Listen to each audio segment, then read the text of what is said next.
কত সহজে আজকে আমি বুট দিয়ে হালুয়া বানালাম। আর এই বুটের হালুয়া খুবই পুষ্টিকর খাবার, বিশেষ করে বাচ্চাদের জন্য অনেক পুষ্টিকর। আমার বাচ্চাদের আমি মাঝে মধ্যে বানিয়ে খাওয়াই, আমার ছেলে মেয়ে দুজনেই তো খুবই পছন্দ করে। আর এই বুটের হালুয়ার জন্য আমি প্রথমে দুধটাকে ভালোভাবে ঘন করে জাল দিয়ে নিয়েছি। দুধটা যত ভালোভাবে জাল হবে হালুয়াটা খেতে তত মজা লাগবে। এখানে আমি আধা কেজি পরিমাণের বুট নিয়েছি, যেটা আমি পানি দিয়ে ভালোভাবে প্রথমে ধুয়ে নেব। ধোয়া শেষ হলে পরিমাণ মতো পানি দিয়ে সিদ্ধ হওয়ার জন্য চুলায় বসিয়ে দেব। আর এরই ফাঁকে আমি ঘরের কাজগুলো সেরে নেব।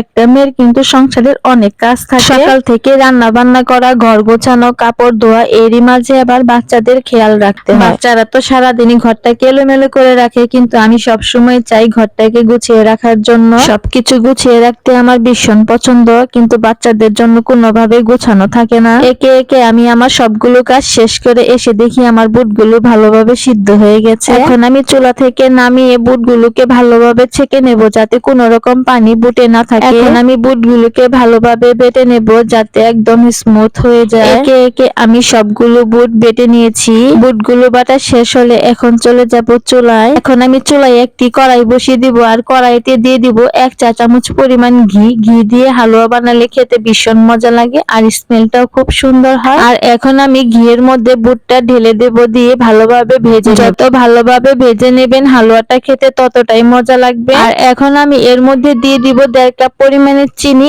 এবং স্বাদ মতো লবণ দিয়ে আমি এখন ভালোভাবে আবার নাড়াচাড়া দিয়ে নেব, যাতে চিনিটা বুটের সাথে ভালোভাবে মিশে যায়। যতক্ষণ চিনিটা মিশ্রিত না হচ্ছে এর পর্যন্ত আমি ভাজতেই থাকবো। এরপর এরই মধ্যে দিয়ে দিব 1 কাপ পরিমাণের দুধ। দুধটা ঢেলে দিয়ে ভালোভাবে নাড়াচাড়া দিয়ে নেব যতক্ষণ পর্যন্ত দুধটা না শুকায়। চুলার পাওয়ারটা কমিয়ে আমি ভালোভাবে নাড়াচাড়া দিতে থাকবো, যাতে নিচে লেগে না ধরে, কারণ ভালোভাবে নাড়াচাড়া না দিলে হালুয়াটা ভালো লাগবে না। চাইলে আপনারা এর মধ্যে কাজু বাদাম দিয়ে নিতে পারেন। আর এরই মধ্যে তৈরি হয়ে গেল আমাদের মজাদার সুস্বাদু বুটের হালুয়া। এখন চুলা থেকে নামিয়ে আমার মন মতো সাজিয়ে নিয়েছি, চাইলে আপনারা আপনাদের মন মতো সাজিয়ে নিতে পারেন। এখন আমরা খেয়ে দেখবো। আমার ছেলে মেয়ে তো ভীষণ পছন্দ করছে, তাদের কাছে তো খুব মজা লাগছে। চাইলে আপনারাও বাসায় বানিয়ে খেয়ে দেখতে পারেন, ভীষণ মজাদার একটি খাবার। আজকের ব্লগটি এই পর্যন্তই। সবাই ভালো থাকবেন, সুস্থ থাকবেন। আল্লাহ হাফেজ। আসসালামু আলাইকুম।